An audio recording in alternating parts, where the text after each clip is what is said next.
Okay. I'm going to go through these quickly. So, pay attention, mark yours right or wrong.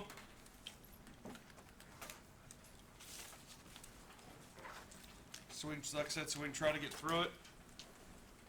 And I can explain it a little bit. First of all, first problem is what are we dealing with here? What types of triangles?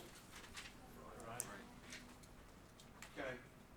More specific. The whole chapter's over right triangles. 30, 60, 90. 36. Right here we have a what? 30, 60. 30, 60, 90. Right here we have a what? 45, 45, 90.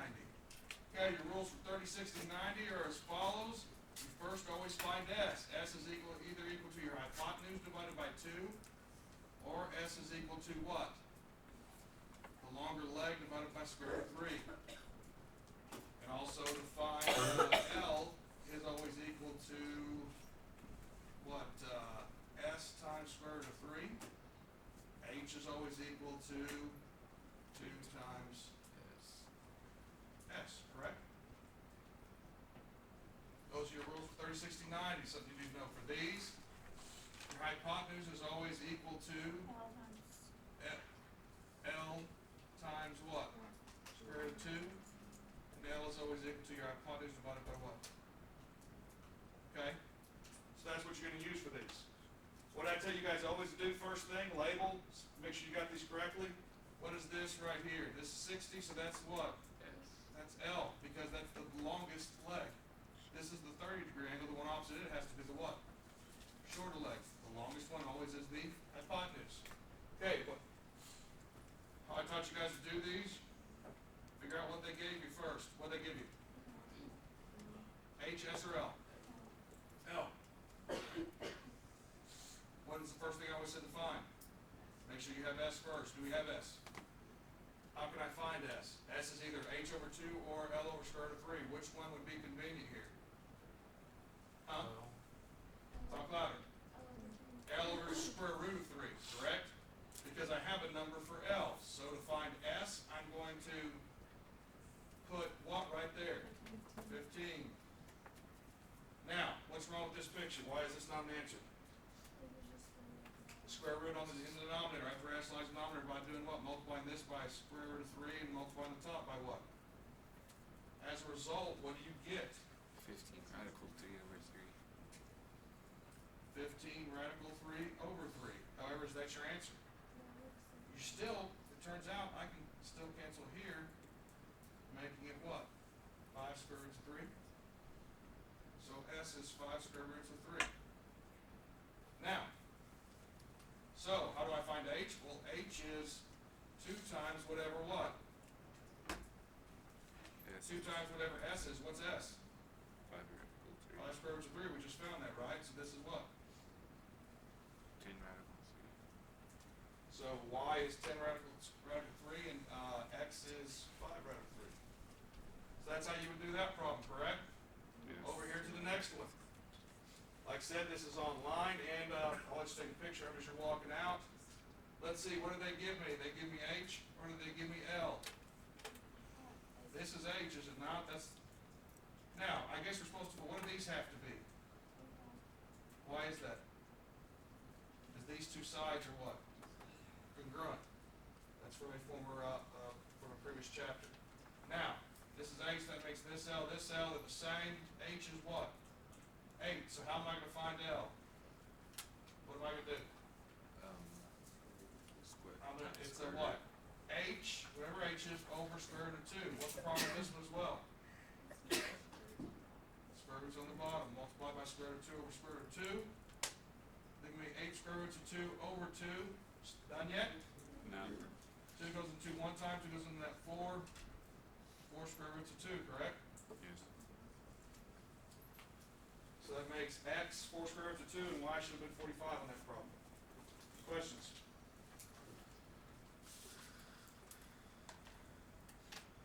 Okay, over here to these. Don't, I'm begging you, don't get these easy ones wrong. You need to always know what they're asking you. They're on 3 through 8. Are they asking you to find angle A? What do they ask you? Read the directions. Express each what? Ratio as a fraction. What do I call these? Trig what? Trig ratio functions or trig ratios. So what are they asking you to use? So, so on. On your test, I would write that on your answer sheet right away. Then underneath it, I'd probably do this. Go S equals O over H. C equals A over H. And T equals O over A. Now do you have everything that's been on the board this whole time you've been doing them? Hopefully you've done enough homework to where you really don't have to memorize that, but if you do memorize that quickly as soon as you get here, you know, look at it before you walk it, before I hand out the test, and then write that down. Now, all they want you to find is the trig ratio here, and on the test, I'm just going to have you leave them as fractions. I'm not going to worry about the decimal. So sine of A. Sine is what? Opposite in what? Hypotenuse. This is always going to be the hypotenuse, is it not? Opposite is what? 10. Opposite to A is 10 over what? The hypotenuse, which is? Is that my answer? No. Reduce it, I get what? 5 over 13.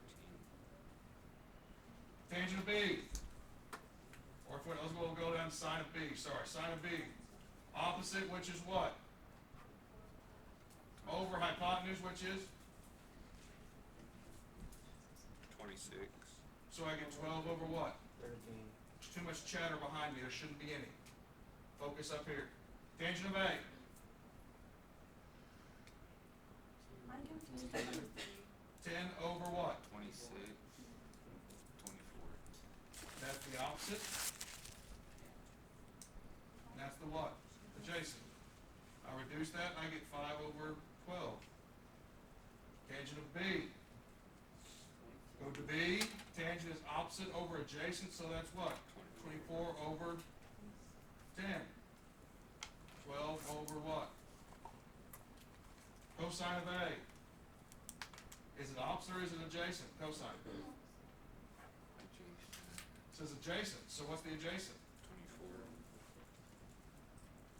Which that reduces to what? Number 8, cosine of B. Cosine is it opposite or is it adjacent? Adjacent. Just because I went here first doesn't mean it's opposite. Quit counting on me, know it. What is it?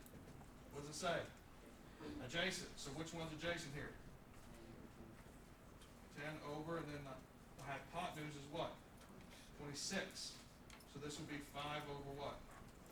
I'm going fast just so we can quickly get through all of this. Like I said, if you want to watch again, that's why I'm recording it, you can. Now, on these, and this is why I say don't get these wrong. This is a matter, all I'm doing on these is testing whether you know SOHCAHTOA, aren't I? Yeah. Because all you're doing is doing that, and you ought to be able to know which one's adjacent, which one's opposite, which one's a hypotenuse. Don't try to get going so fast on your test that you don't look at the thing you just wrote up there. Okay, here. Remember, the problem itself tells you what trig function to use. We're going to use trig functions here. They gave me an angle. With respect to that angle, they gave me the what? Opposite. What's that? Adjacent. So which trig function has an O and an A in it? Tangent. So I'm going to say tangent of, always tangent of an angle. What is the angle? 25. It is an angle I know is equal to the opposite, which is what? 15. Over the adjacent, which is? X. Now, what did I tell you guys? You have to know the difference. When your sine is an unknown, what are we going to do? We're going to put the tangent of the number over 1 and do what? Cross multiply. Those of you that in your homework insisted on not cross multiplying, just doing all calculator work, trying to do it all in your head fast, probably going to struggle with these. Because these are the ones that I've looked on people that did that, these are the ones that left blank. Because this is different. Here, when you cross multiply, you can get tangent of 25. What? X is equal to what? 15. There's still some solving to do here, isn't there? This is different. You know, there's something in front of the X. So I'm going to divide both sides by what? Tangent of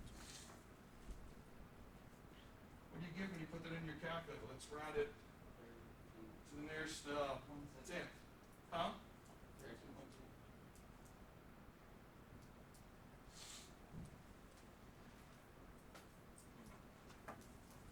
I Some people last hour were asking, how do I know whether to use the negative one or the tangent? What's to use on the calculator? You only use inverse tangent when you're dealing with an unknown what? Angle. Okay? This one over here, with respect to my angle, what's given to me? Opposite and what? Hypotenuse. Which one is that? Sine. Sine. So this will be sine of 43, right, is equal to, what's my opposite? 46. Over. X. Once again, this is one way the x is at the bottom. You're going to have to cross multiply and then what? Divide. When you cross multiply, you get sine of 43 times x is equal to 26. Yeah. What are we going to do now? Divide by sine. Divide both sides by sine of 43. X is equal to, what do you get when you put that into your calculator? 26 divided by sine of 43. Is that what everybody got? Okay, so that's that one. Now, then you get to some problems like these. Over here, we're going to these next because in case we can't get to these before the hour's out, these are where, these down here on 13 and 14 are where they ask you to find the angle of measure R, so basically that's your x, isn't it? That angle. And this is your x. So these are the ones where you use the what? Inverse trig function. Going over here to here, it says Tom delivers papers on a rural route from his car. He throws the paper from a height of 4 feet, and it lands 15 feet from the car. What is the angle of depression? Did he throw the paper near street? They did most of the picture for you, but they are requiring you to know what the angle they're trying to get is. And finish that out. If this is 4, this is what? 4. They're almost trying to trick you here. And trying to get you to say that's x. Because they didn't draw that up there like that. But it's not. What did I tell you guys? When it comes to angle of depression, or angle of elevation, it's from where your eye level, your normal, looking straight ahead eye level, and you put your arm out. And then wherever you look, the angle that's made between where your arm was and where it is now is that what? Angle of either, in this case, I'm looking down, so it's what? Depression. If I was looking up, it would start from here to there, that's an angle of what? Elevation. But you see what I'm saying? Where my line of sight goes from the horizontal to where it's going now. Here to there. So which is my unknown angle? That one right there, isn't it? The one they want me to find, the angle of depression. So with that in mind, they've given me what? Opposite and adjacent, so I'm going to use what?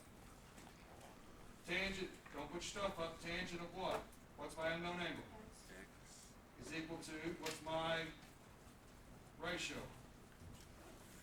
4. Opposite, which is 4 over what? 15. Stop putting your stuff up still. Now, what is unknown here? My angle, so this is when I use what? Inverse tangent function. So what's the inverse tangent of 4 over 15? Round it to the nearest degree. 15. Stop putting your stuff up. Still. There's a cell phone tower in a field across from Jen's house. If Jen walks 50 feet from the tower and it finds an angle of elevation from her position to the top of the tower, 6 degrees, how tall is the tower? Well, here she is sitting right here. There's a tower over here. They're saying this angle is what? 60 degrees. They want to know what? How tall the tower is, how far is she from the tower? 50 feet. So that would be this distance, would it not? Will this not be your unknown? Does everyone agree? So, you're going to do what? Opposite, this is opposite and adjacent, be tangent of 60 is equal to what? X over what? 50. I think this one, number 14, is 70.9, what you guys got? Yeah. And what'd you get here? Is it 36 point something? 39.6, I got it backwards. And that's your answer here. What did we get here? 86.6. Yeah, I think that's right. Answer is equal to 86.6. Guys, if you did this good on this practice test, you'll do great on the test tomorrow. That's what it is. You'll turn it in tomorrow. With your test. I want you to have it to study with tonight. Thank you. Is the test tomorrow or Friday? Huh? Test tomorrow.